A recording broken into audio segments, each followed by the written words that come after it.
아멘. 정현수 원사님, 손주 이름이 어떻게 돼요? 외자입니다. 윤시성처럼 정윤. 오늘 떡 맛있었습니다. 오늘 지금은 안 계신데 문태훈 집사님이 떡이 너무 맛있다고, 이런 떡 먹어본 적이 없다고.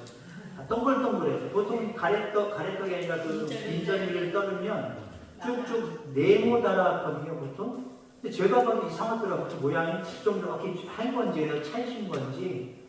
너무 맛있었고요. 감사합니다. 이따가 제가 정인을 위해서 기도하도록 하겠습니다. 감사의 제사.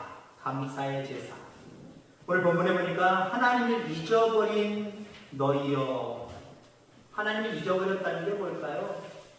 간략하게 얘기하면 하나님의 은혜를 망각했다는 거예요. 내가 널 구원해줬잖아. 내가 여기까지 인도해줬잖아. 그 구원의 은혜와 인도의 하심의 은혜를 잊어버렸다라고 하는 거죠. 그럼 그렇게 잊어버린 사람들 어떻게 하신대요? 무서운 말씀을 하십니다. 찢으신답니다. 그렇기 때문에 우리는 아이고 하나님 무섭습니다. 그러면서 23절로 넘어가야겠죠. 감사로 제사 드리는 자가 되어야 될 줄 분명히 믿습니다. 우리가 감사를 할 수 있다면 감사할 이유가 뭘까요? 그리고 감사할 그 이유를 찾아서 감사할 때 감사의 양이 얼마나 될까요? 좀 감사의 이유를 낮출 필요가 있어요. 그래서 더 많은 감사가 우리 속에 넘쳐나야 될 줄 분명히 믿습니다. 이런 글이 있습니다. 성경 이야기는 아니고요. 좋은 책에 이런 글이 있어요. 지금 당신의 집에 전기가 들어온다면 세상에 전기 혜택 없이 사는 20억이 넘는 사람들보다 감사할 이유가 있는 사람입니다. 하루 1,000원 이상으로 생활하고 있다면 1,000원 미만으로 살고 있는 12억 명의 사람들보다 감사할 이유가 있는 사람들입니다. 하루 한 끼라도 따뜻한 음식을 먹을 수 있다면 8억 명의 영양실조로 고통받는 사람들보다 감사할 이유가 있는 사람입니다. 지금 당신의 몸이 건강하다면 당신은 이번 주를 넘기지 못할 100만 명의 환자들보다 감사할 이유가 있는 사람입니다. 자, 감사할 이유를 낮추면은요, 이것도 감사해야 돼? 아니야, 하나님 이것도 감사해. 라고 하는 것은 확 낮추셔야 됩니다. 근데 감사가 하나님 앞에 온전히 그 양이 작은 이유가 뭘까요? 횟수가 작아지는 이유가 뭘까요? 기준을 너무 높게 정해서 그래요. 적어도 이 정도는 돼야지 내가 감사하지. 이 정도도 안 되는데 무슨 감사야. 겨우겨우 그냥 사는 거지. 너무 기준을 높여놔서 그래. 기준을 좀 낮춰야 됩니다. 별것도 아닌 것 가지고도 감사. 꽃을 바라보면서도 하나님한테 국화를 같은 국화여도 어떻게 이렇게 다르게 색깔도 냄새도 여러 가지 상황도 다르게 키워주시냐? 우리 하나님 참 대단히 놀라우신 하나님이야. 이렇게 돼야 되지요. 그 꽃이 다 그 꽃이지. 뭐가 이뻐? 그러면 안 된다는 거예요. 기준을 낮춰서 더 많이 감사할 수 있는 저와 여러분들 되기를 간절히 소망합니다. 자, 감사는 조건이 문제가 아니라 해석의 문제입니다. 그게 감사거리냐 아니냐 해석의 문제예요. 요셉, 그에게 닥친 종도로 타는 것, 감옥살이 하는 것 어떻게 해석을 했습니까? 아이고 내 팔자야. 내가 어떻게 이렇게 꼬였냐? 내 꿈은 도대체 어디 간 거야? 이게 뭐야? 망했다. 이렇게 해석하지 않았잖아요. 이걸 통해서 하나님이 길을 열어놓으시라. 그러니까 형들 만났을 때 뭐라고 얘기합니까? 형들이요, 무서워하지 마세요. 겁내지 마세요. 나를 팔아먹었던 그 사실 기억하면서 겁먹을 수 있는 형제들을 위로하잖아요. 하나님이 당신들보다 나를 먼저 이곳에 보내셔서 이 환경을 통해서 결국 내가 이렇게 애굽의 총리가 되게 하신 겁니다. 라고 해석하잖아요.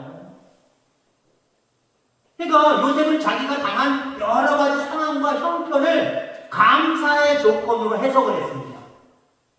근데 언뜻 봐도 감사의 조건 아니잖아요. 기준이 너무 높은 사람의 입장으로 바라보면 요 세대의 그 상황은 감사할 상황이 아니에요. 오히려 하나님 앞에 원망할 상황입니다. 그 감사는요, 어떻게 그 상황, 내게 놓여져 있는 상황들을 어떻게 해석하느냐. 이거 나쁜 일이야. 이거 아주 나한테는 완전히 꼬이는 일이야. 나한테는 불행한 일이야. 이렇게 해석하지 말고요. 하나님이 이 일을 통해서 무슨 일을 이루시려고 그러시는가. 나에게 은혜를 불러주시려고 하는구나. 그러니까 이 상황은 나에게 은혜 주시는 상황이구나. 이렇게 해석하면요, 그 상황 주신 하나님께도 감사할 수 있다라고 하는 거예요. 자, 그 다음에 감사는요, 기준의 문제입니다. 기준. 비슷한 말 같습니다만은 자신보다 위를 바라보면 불평과 원망이 나올 수밖에 없어요. 나보다 더 많이 가진 사람, 많이 누린 사람, 기준을 거기다 두면은요, 그것보다 못한 나의 모습은 감사거리가 없는 거예요. 어디다 기준을 잡느냐라고 하는 거죠. 보통 사람들은 감사보다 불평이 앞섭니다. 왜 그럴까요?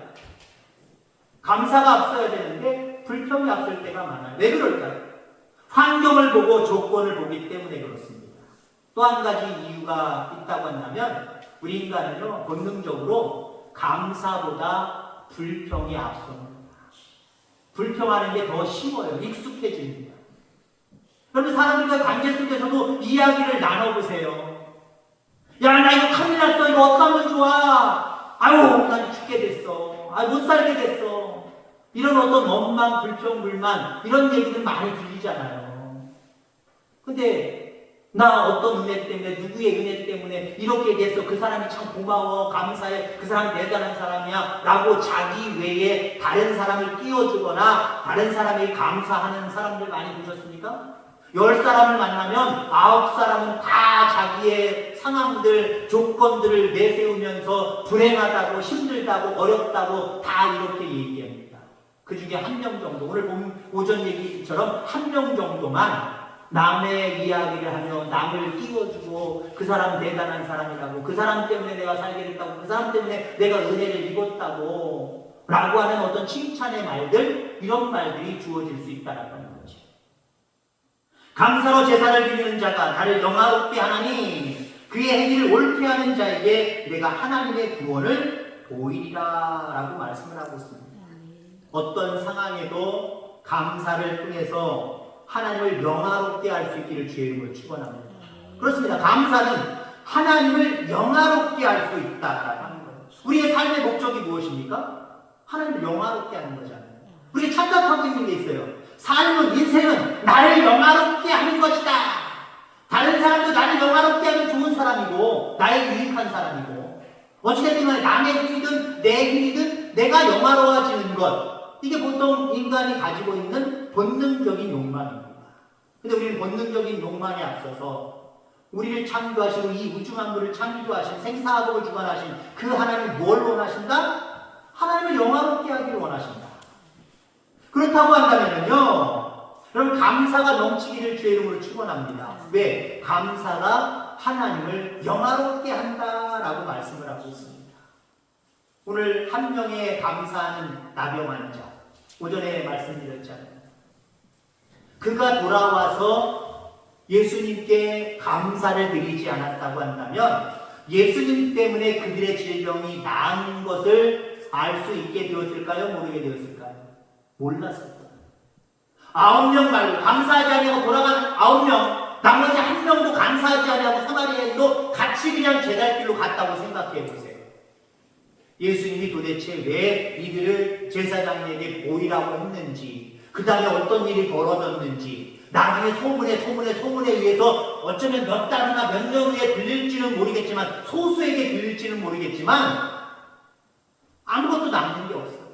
더군다나 여러분, 그들이 돌아간 건 예수님이 베푸신 은혜를 생각하지 않은 겁니다. 오늘 본문 22절의 말씀처럼 하나님을, 예수님의 은혜를 잊어버린 겁니다. 그냥 나은 것만 좋아서 자기들이 걸어간 거예요. 근데 참 다행인 것은 다는 아니지만 그 중에 한 명이 돌아와서 예수님이 각자 우리 10명에게 가라고 하셔서 가다가 병이 나았습니다. 깨끗하게 나았습니다. 예수님의 영광입니다. 예수님 때문에 나은 겁니다. 이렇게 고백하지 않았을까요? 그리고 제자들이나 주변에 있었던 많은 사람들이 도대체 예수님은 그 자리에서 뭐 기도를 해주시든지 안수를 해주시든지 아니면 침을 뱉어서 흙으로 그냥 몸을 치장해 주시든지 어떻게 해서 고쳐주셔야 되는데 아니 저게 뭐야? 제사장들에게 보이라고? 아니 낫지도 않았는데 그 몸으로 제사장 앞에 어떻게 가? 남이 나았지 않으면 제사장 앞에 갈 수 없거든요. 어떻게 가란 말이야? 우리 예수님 대단히 이상하신 분이네. 그걸로 끝나버렸을 거예요. 그래 그들이 나았는지 안 나았는지 어떻게 됐는지도 모르고 그냥 아무것도 기억 안 되게 그냥 남아있었어요. 근데 한 명이 돌아와서 예수님 저 아시지요? 그 10명 중에 한 명입니다. 예수님 말씀대로 가다가 내가 깨끗함을 얻었습니다. 예수님 때문입니다. 예수님 그렇게 말씀해 주셔서 믿음으로 순종했더니 주님의 은혜로 내가 이렇게 깨끗하게 나았습니다. 고백하잖아요. 간증하잖아요. 그러니까 제자들 거기에 모였던 많은 사람들이 와 우리 예수님 대단하시네. 그게 예수님을 영화롭게 하는 거예요. 하나님을 영화롭게 하는 거예요. 근데 우리는 그 자리를 자꾸 뺏으려고 해요. 내가 다른 사람이 야 대단하다를 내가 누리려고 해요. 네가 노력해서 그 문제 해결했구나. 네가 노력해서 그 문제를 뛰어넘었구나. 너 참 대단한 사람이다. 이걸 우리는 자꾸 얻으려고 해요. 여러분들 나는 자꾸 낮추고 내 안에서 역사하신 그 주님을 자꾸 높일 수 있기를 간절히 소망합니다. 어떻게 높일 수 있을 거예요? 감사같이 하나님의 은혜입니다. 모든 것들이 하나님의 은혜입니다. 이렇게 된 것도 하나님의 은혜고 저렇게 된 것도 다 하나님의 은혜입니다. 하나님 앞에 감사를 드리면 하나님의 영광을 받으시는 줄 기억하기를 간절히 소망합니다. 자, 우리가 감사해야 될 이유가 또 뭐냐? 하나님을 영화롭게 하는 것이다. 두 번째는요, 감사의 제사가 나의 삶을 변화시키기 때문에 그렇습니다. 앞서도 얘기했잖아요. 한 사람의 그 나병 자 예수님께 감사할 때 어떻게 됐어요? 또 다른 은혜를 경험하잖아요. 더 깊은, 더 높은, 더 귀한 은혜를 체험하게 되는 모습을 바라보게 되잖아요. 우리가 갖지 못한 것에 한탄하지 말고 가진 것에 감사하는 삶의 태도가 여러분들 가운데 있게 되기를 주의 이름으로 축원합니다. 앞서서 얘기한 요셉이 애굽으로 팔려가고 애굽에서 종노릇하고 13년 동안 엄청나게 고생을 하잖아요. 그때 하나님 앞에 영광을 올려드리지 못하고 감사하는 삶을 살지 못하고 그래서 성실하게 사는 삶을 살지 못하고 이게 뭐야? 라고 하면서 불평불만했다고 생각해보세요. 형제들 원망하고 나에게 꿈을 주신 하나님이 나의 형편을 이렇게 몰아가실 수가 있어! 라고 꿈을 주신 그 하나님 앞에 불평불만했다고 생각해보세요. 우리가 생각하는 요셉 그 인물이 됐겠습니까? 그렇지 않았다는 거죠. 주어진 환경 속에서도 요셉은 감사함으로 성실하게 해냈다라고 하는 건 뭐예요?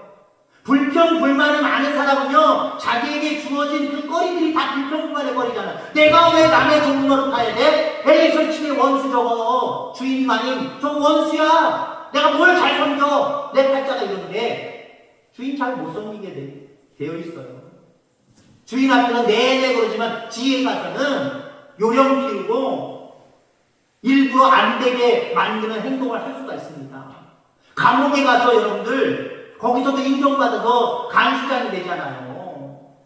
여러분들 그게 가능한 일입니까? 불평불만을 가졌다고 하면 내가 왜 감옥에 가야 돼? 나 억울해 죽겠어. 나는 내 아주머니를 안쪽 주인을 내가 겁탈한 적이 어딨어. 난 도망 나왔는데 떳떳하게 도망 나왔는데 그 자리에 피해 나왔는데 내가 이렇게 억울해질 수가 있어. 하나님 원망스럽습니다. 너무합니다.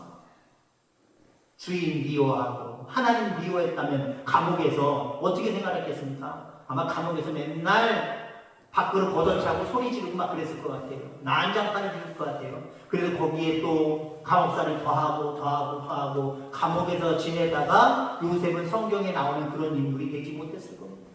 그가 성실히 일했다는 건 뭐예요? 주어진 환경을 받아들였다는 거예요.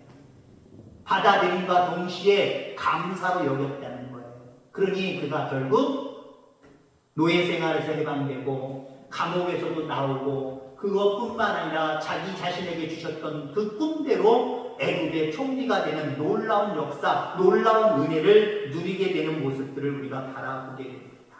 그렇습니다. 감사가 사람을 변화시킬 뿐만 아니라 환경과 상황도 변화시키는 거예요. 남의 종로를 타는 것, 그리고 남의 다른 사람에 위해서 누명을 썼지만 감옥살이 하는 것, 여러분들 이 상황도 어떻게 됩니까? 변화되잖아요. 귀한 사람들을 만나게 되는 모습으로 하나님 이끌어 가시잖아요.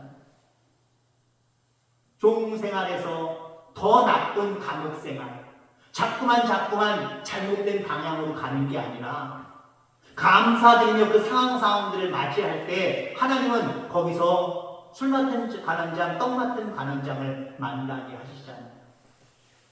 결국 그들의 꿈을 해석해 줌과 동시에 나중에는 그걸 잊어버렸던 관원장이 다시 기억해 내므로 말미암아 바로 왕이 꿈 꿨을 때 그것을 해석하는 자가 없을 때 결국 왕 앞에 서는 위치까지 나오게 되고 그 왕의 꿈대로 어떤 일들을 실행하기 위해서는 요셉과 같이 지혜로운 사람이 필요했기 때문에 바로 왕은 그를 애굽의 총리로 세우는 모습들을 바라보게 됩니다.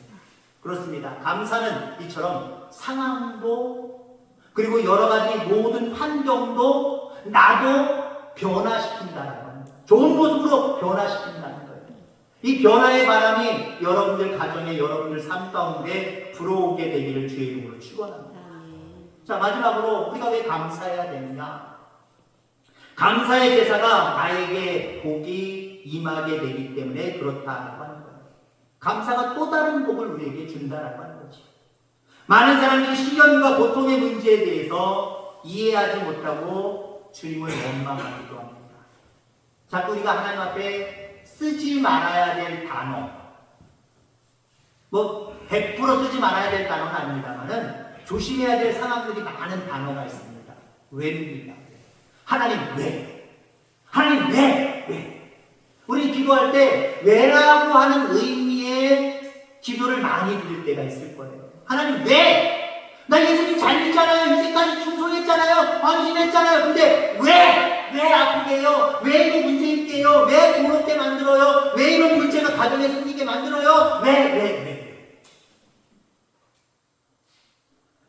자, 모든 시련에는 이유가 있습니다. 더군다나 하나님을 믿는 우리의 삶 가운데 있는 많은 시련들은요, 거기에는 반드시 이유가 있음을 기억하시기 바랍니다. 하나님이 우리를 축복하시기 위한 거예요. 축복하시기 위한 거예요. 그렇기 때문에 그러한 어떤 상황 속에서도 늘 감사할 수 있는 저와 여러분들 다 되기를 주의 이름으로 축원합니다. 오늘 오전 오후에 불렀던 찬양, 날 구원하신 주 감사, 찬양을 자꾸 고르다가 감사해야 되는 찬양이 뭐가 있을까 고르다가 이 찬양을 골랐습니다만은 다른 찬양을 하나 놓고 막 이렇게 저울질하는 찬양이 있었습니다. 제가 좋아하지만 쉽사리 그냥 모든 성도님들한테 이거 찬양합시다. 그 많은 찬양 중에 이거 찬양합시다 라고 얘기하기 좀 그런, 저는 그렇게 생각을 안 하는데 예전에 어떤 권사님이 저한테 그랬어요. 왜 하필 이 찬양 해야 되느냐고. 나 이 찬양 싫다고. 그 다음부터 제가 이 찬양을 부를 때는 자꾸 주저하게 돼요. 자꾸 눈치를 보게 돼요. 아, 이거 찬양해도 되나 봐라. 나는 괜찮은데 혹시 성도님들 중에 왜 이런 찬양을 불러야 되느냐고, 나 이거 싫다고 그런 분이 또 나올까봐 이 찬양 부릅시다 라고 하는 소리를 잘 못하겠더라고요. 그 중에 하나가 뭔지 아십니까? 주와 함께라면. 주와 함께라면 가난해도 좋아, 병들어도 좋아, 이런 가사가 있거든요. 주와 함께라면 가난해도 좋아, 주와 함께라면 병들어도 좋아. 아니, 누가 이거 좋아할 사람 있습니까? 근데 우리는 감사로 제사 드리는 우리들의 모습들은요, 이 정도까지 허용될 수 있는 믿음이 있어야 정말 감사로 하나님 앞에 제사 드리는 사람이 될 수 있는 거예요. 내가 원하는 기준, 내가 원하는 상황으로만 있어야 감사가 나오겠습니까? 그런 거는 예수님 안 믿는 사람들도 다 해요. 아이들도 다 합니다. 근데 우리에게는 감사하라 라고 말씀하신 것이 아니라 감사로 제사 드리라고 말씀을 하고 계십니다. 감사로 제사 드립니다. 그럼 그런 삶을 살아갈 수 있게 되기를 주의 이름으로 축원합니다. 감사로 제사 드린다. 제사 드린다라고 하는 의미는요, 여러 가지 의미가 있습니다. 몇 가지 의미를 되새기면, 왜 감사해라! 라고 말씀하시지 않고, 감사로 제사를 드려라! 라고 얘기를 하느냐. 이스라엘 백성들은요, 제사에 민감합니다. 왜? 제사 자체를 예배고요, 하나님을 섬기는 것으로 간주되고 있습니다. 그렇기 때문에, 이런 얘기 말씀드려서 죄송합니다만, 삶은 배떡같이 살아도요, 제사는 확실하게 지내는 사람들이 유대인이에요. 요즘 이 시대 속에도 많죠? 조상들한테는 살아생전 제대로 못하고, 또 돌아가셔서도 제대로 못하고, 마음대로 살다가, 제삿날 때만 되면 괜히 검은 양복 입고, 경건하게, 이러시는 분들 있잖아요. 그 제사는 꼭 지내야 된다고. 너 산소 갔어? 산소 꼭 가야 된다고. 1년에 한 달에 꼭 가야 된다고. 저는 우리 부모님, 장모님, 그 산소, 저 몇 년 동안 지금 못 갔어요. 잘 못 가요. 안 가려고 그래요. 뭐 가봐야 뭐하나 그런 생각도 들어요. 근데 여러분들, 제사에 대해, 세상 사람들이 얘기하는 그 제사에 대해서 민감하신 분들은요, 살아생전에 어떻게 했는지 모르지만, 그거 되게 귀하게 여겨요. 그게 효라고 여겨요. 이스라엘 백성들은 마찬가지예요. 구약시대는 제사를 드렸단 말이죠. 제사를 드린다라고 하는 것은요, 그 제사 자체가 하나님을 섬기는 것이에요. 그렇기 때문에 세상에서 어떤 삶을 살았든지 그거는 진실되지 못할지라도 절기, 제사 드리는 것, 이것만 확실했습니다. 여러분들, 어쩌면 우리의 예배 중에 가장 소중한 항목이 있다면, 하나님이 받으시는 예배, 그 예배의 항목 중에 가장 소중한 것이 있다고 한다면, 앞서도 얘기했지만 기도일 수도 있고요, 다른 거일 수도 있지만, 어쩌면 감사라고 한번 생각해 보시기 바랍니다. 생각해 보라는 거예요. 반드시 감사가 우선이다, 첫 번째다, 신학적으로, 신앙적으로 제가 강조하는 게 아니라, 오늘 제목의 말씀이 그런 말씀이니까, 여러분들 그렇게 한번 생각해 보시기 바랍니다. 하나님 앞에 예배하는 것에 있어서 가장 소중한 항목은 하나님 앞에 감사드리는 것이다. 그러면요, 예배가 더 신령해집니다. 왜요? 하나님 그 감사를 기뻐하시기 때문입니다. 오죽하면 감사로 제사를 드린다 라고 말씀을 하고 있습니다. 손잡고 뭐하고 절차에 따라서 뭐하고 나 이거 신경 안 써. 하나님 그렇게 말씀하실 거예요. 뭐가 그렇게 중요하니? 너희들 심령 가운데 마음 가운데 나의 은혜를 까먹지 아니하고 그 은혜를 되새김질 하듯이 감사하는 모습이 있다고 한다면 그 예배가 최고의 예배지 라고 말씀하실 거예요. 근데 감사의 마음이 쑥 없고 그저 형식적이고 습관적으로 요건 요렇게 해야 돼, 저건 저렇게 해야 돼, 이렇게 드려야 예배고, 요런 예배 순서는 요래야 되는 거고, 예배 시간에 요런 것들 해야 되는 게 정말 신령한 예배고, 요거 한국 따지면 뭐 할 거예요? 그거 한국 따지지 마시기 바랍니다. 감사 자체가 신령한 예배가 되는 거예요. 그렇기 때문에 감사로 제사를 드리라라고 말씀을 하고 있습니다. 감사를 귀하게 여기고 감사하는 삶을 통해서 하나님을 영화롭게 할 수 있는 저와 여러분들 되며 또한 아울러 하나님께서 여러분들 가운데 그 모든 것들을 더해 주시는 다른 은혜까지 여러분들 가운데 풍성해지기를 주의 이름으로 축원합니다. 하나님 아버지 감사합니다.